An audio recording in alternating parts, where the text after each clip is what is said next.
Hello, welcome back to another episode of I'm Free Now What? Today's topic is going to be relapse prevention. And what we're going to be doing today, and when I say relapse prevention, what I'm talking about is relapse back into criminal activities. So what we're going to be going over today is the offense chain or the reoffense chain. This is a process that comes over from substance abuse. It's also behavioral chain analysis. They use that in DBT a lot, and on another video I'm going to go into that one in greater detail. But this is just like a brief overview so people can start identifying the links in their offense chain so that way they can start changing those offense chains. The first link, the first part in our offense chain is going to be what is called the seemingly unimportant decision. A seemingly unimportant decision is different for every single person and for different situations and for different crimes and for different types of crimes that people like to commit. So a seemingly unimportant decision, I'm going to give you the book version of what a seemingly unimportant decision is. These are the everyday decisions you make that seem reasonable or even helpful and positive. So these are the things that normal people can do that we cannot do based on our prior history, based on our risk factors, based on who we are as people. So a seemingly unimportant decision for somebody that likes to steal people's credit cards is to be a coat check person, be somebody that works at a restaurant running credit cards. Those are probably careers to avoid.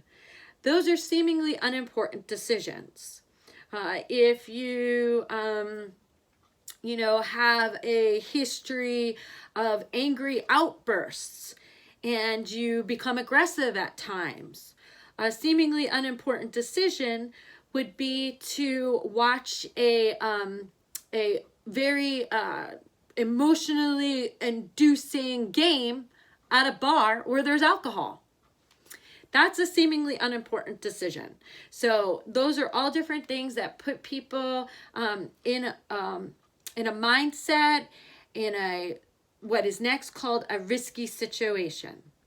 A risky situation is just that. It is a place that, based on our seemingly unimportant decision, we are now in a risky situation. A risky situation, once again, is if we don't have that baggage, what normal people can do. Normal people that don't have a history of aggression or violence, especially with using alcohol, they can go to a bar and watch a game. Now, if you have a history of violence mixed with alcohol, you cannot go to a bar during a game. That will probably be a very risky situation. Like I spoke about just a little bit ago, is if you have a history of credit card fraud, a risky situation is being around credit cards. If you have a history of selling drugs, being around people who are selling drugs currently is a risky situation. If you have a history of making drugs, being around people who are currently making drugs, risky situation. The next thing that happens after the risky situation is the lapse. The lapse is where we stick our toe in the water and we say to ourselves, it's just one little thing. It's not that bad. It's one little rock that I'm selling. It's not that bad. I'm not going to get in trouble for it. Look at this little old lady and her credit card. She's not even going to notice if I charge $10 on it. It's not that bad. These are all the little things that we do that get us away from our goal of abstinence, but don't make it so bad that we're really going over the top with reoffending. And if you're using this type of thinking, this behavioral pattern, this behavioral breakup, you would use this in, say, quitting smoking. You would use that as, I had one cigarette. That's a lapse. Or if you're using something like this for overeating, you would use this as, oh, I had one brownie. Then you get to the AVE, the abstinence violation effect. This is what I like to call the fuck it phase. This is where you go, well, you know what? I already stole that one lady's credit card, charged $15. Fuck it. I might as well go all in. I'm already going to get in trouble if I get caught for that little amount. I might as well go steal other people's credit cards. I might as well go charge a lot more money. This is also where if you're dealing drugs, it's not just a few deals. Now you're really back in the game. This is where you are back doing the things that you said you never were going to do. This is if you're using this plan to quit smoking or stop doing drugs. This is where you say fuck it and you buy a pack of cigarettes. This is where if you had one bite of a brownie, you're now eating the whole pan. Then you go right back into the behaviors that you originally started with. You're back living the lifestyle. You're back doing the things that you don't need to be doing. You're going to get in trouble again. You're going to feel bad if you broke the promises that you made to other people to stay away from these behaviors. So now, what is important is when you are going over your offense chain, you are completely honest about your offenses, that you're completely honest about your behaviors. The only person that needs to see this is you. You need to be able to figure out where you can change your behaviors throughout this whole thing.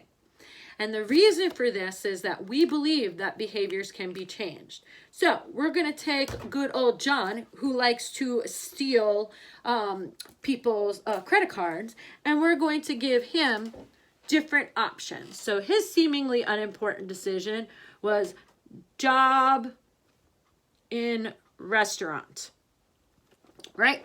So John decided that he was going to go get a job in a restaurant. For those of us that don't like stealing, those of us that can have credit cards and not decide that we're going to steal those numbers, we can get a job in a restaurant. But if John is just fresh out of getting out of trouble for stealing, and he's also got a lot of other stressors going on, like he can't afford his rent, he's back, he needs money in order to pay his probation fees, he needs money to buy food, he's got a lot of pressure on him. And that seemingly unimportant decision, with all that pressure and getting a job in a restaurant where people are handing credit cards and not supervising those credit cards, that puts him in a risky situation. That risky situation is having access to credit cards. So, right here already, we already see that John is going down a bad path. Now, can John at some point get a job in a restaurant? Sure. And when he doesn't have all those other stressors and he's learned how to manage for quite some time, then yes, he's not stuck forever not being able to touch a credit card. That's ridiculous. This is for when these behaviors are new, or you're also realizing that you have additional stressors on you. And that's something that I'm going to go over in greater detail in more of the behavioral chain analysis that I do with DBT. That's a future video. So right here, so he's in the risky situation with credit cards in the restaurant. So then he goes now to the lapse. John says, you know what? I'm just going to write down this number right here. I'm going to write down the number and the expiration date and the 3 little numbers on the back. And I saw the guy's driver's license, so I know his zip code. I'm going to be able to go use this, pay off some of my bills at home. It's not that big of a deal. They look like they got a lot of money. They drove up in that nice car. They probably won't even notice this little $20 charge that I put on their card. It's not that big of a deal. So John went and had his lapse, wrote down numbers.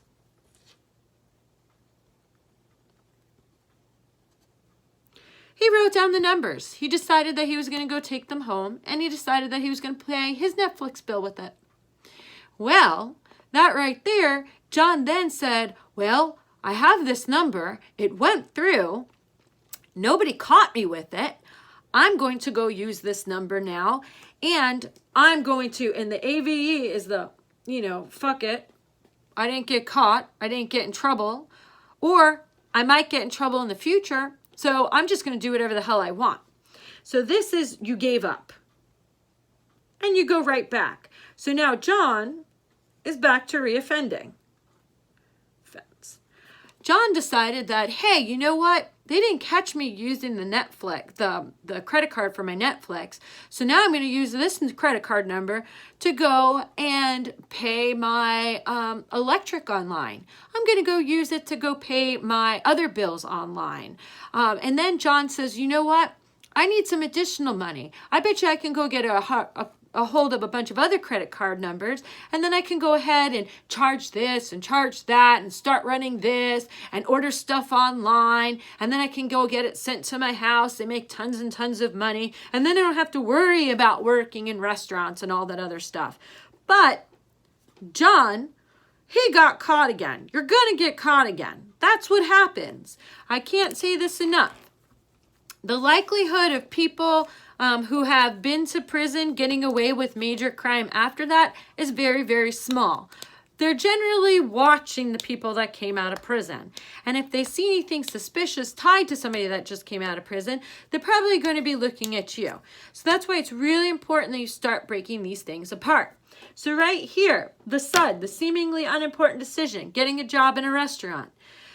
You have to stop and think for yourself. You have to say to yourself, well, does this put me closer towards behaviors that I know are going to have me reoffending? Is this going to allow me to have access to resources that made it easy for me to offend in the first place? If those answers are yes, you have to step away from it, because otherwise you're going to keep going down that chain. If you choose to go into that risky situation, my recommendation is that you have people around you that can hold you accountable. So if you are John and you're working there and you're like, well, a restaurant job is the only job that's in town and I need to work because I need to pay my bills, you will go and you will find a way to make yourself accountable that you will not continue down that chain. If you choose not to make yourself accountable for not going down that chain, you will go down that chain. You can make yourself accountable to another person. You can say to that other person, hey, I'm concerned, I have this job, this is my risk factors, but it's the only job in town. And I want you to make sure that that I stay accountable to you. So please make sure, ask me tough questions. Make sure that I'm being honest with you. I give you free reign to check my stuff to make sure that I don't have any numbers written down. I want you to help me. This is like having a sponsor. This is like having somebody that can help you manage those feelings and those thoughts. So then what also needs to happen is if you choose to go into that risky situation, like I said, you get accountability. If you screw up and you do something wrong, like write down that person's number and then use it to pay your Netflix bill, be accountable for it. What you need to do is you need to stop the behavior. You have to rip it up. You have to throw it away.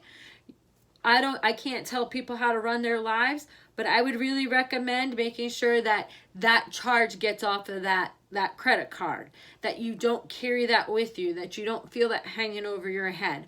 Hopefully, you stopped yourself with your accountability partner beforehand. But if you did not and you had a lapse, you can still stop. You might get in a little bit of trouble, but you will get in nowhere near the amount of trouble if you go down to the fuck it phase. Once you get down there and you mash the gas, you continue doing the things that you're doing that are going to get you back in trouble, you're at a place that you really can't turn back anymore. And there's all, like I had shown you and like I'd gone over, there's all these different places where you can stop. That's why it's very important that you are honest with yourself about your own offense chain and your own risk factors and your own feelings about what pushes you into those behaviors.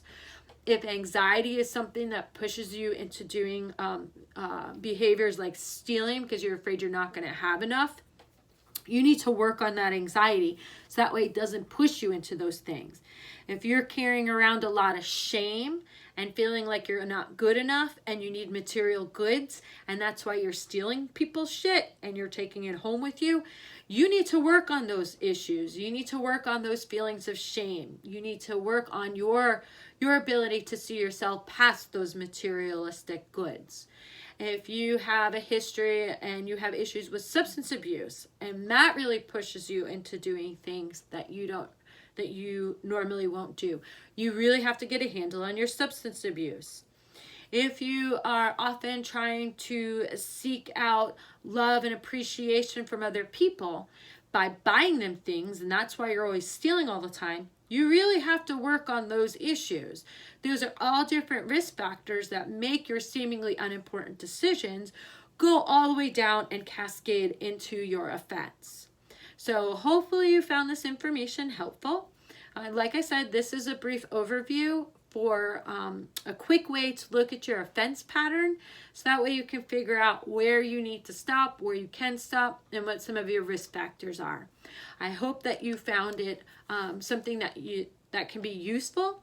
If you have any feedback, any questions or concerns, please leave it in the comments. I do try to respond to them. If you enjoyed this, please like it, share it, and if you have not subscribed, please subscribe. Take care. Thank you.